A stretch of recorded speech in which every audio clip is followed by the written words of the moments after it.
Actor, writer, and Christian Kirk Cameron recently shared the hilarious story of the first kiss with the woman who would eventually become his. Without a doubt, marriage is one of the best things about life. It's a beautiful institution, a relationship of two people who love, cherish, and support one another. When one person is hurt and struggling, the other can provide comfort, healing, and peace of mind. A healthy marriage is also a place where stability and peace, two things severely lacking today, are abundant. But before standing at the altar, exchanging vows, and saying, "I do," there is a period of dating that can range in length. Regardless of how long before the big question was popped, most people usually remember their last first kiss, the first time they kissed the person who became their husband or wife. Kirk does, and it wasn't exactly the picture-perfect moment often depicted in movies. In a clip posted on YouTube, Kirk recalls the hilarious story of his first kiss with the woman he would marry. He also mentions how incredibly nervous he was about kissing her because it happened in an episode of his sitcom Growing Pains. Kirk's wife, Chelsea, was an actress who played Mike Seaver's girlfriend on the show.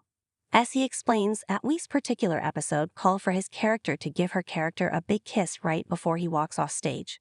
That was a detail that gave Kirk major anxiety. So, throughout rehearsal that week in the run-up to the taping of the episode, he would quickly skip over that detail, being a young man full of nerves. So the big day when they record the episode for TV arrives and Kirk knows he cannot simply skip over it this time. So he comes up with an unconventional way to overcome his nerves about the kiss. "I said, 'Hold on just a second,' and I ran backstage to the first aid kit in the prop department," he said. "I started rummaging through it and found a tube of Anbesol. That's that gum-numbing gel that you put on a toothache, like Novocaine. And I put it on my lips like it was, like Carmex, like Vaseline, like chapstick." Kirk returned to the stage after covering his mouth with that numbing substance. "And I came out, I said, 'All right, ready?' Kirk said, and we did the whole scene. I said, 'Don't forget about me, I'm coming back.' I leaned in, I gave her a big kiss, just planted one right on her.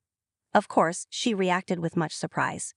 And she looked at me, and all of a sudden, her lips are starting to tinkle, and she starts licking her lips, like, 'What is this goo on my lips?' All of a sudden, her tongue starts to go numb, her whole mouth starts to freeze up. She didn't know what to say." Kirk had the most hilarious response for why she was feeling that way. "I just said, 'Sorry, cut. We need to stop. I forgot to warn her. This is the effect I have on women when I kiss them. It's paralyzing.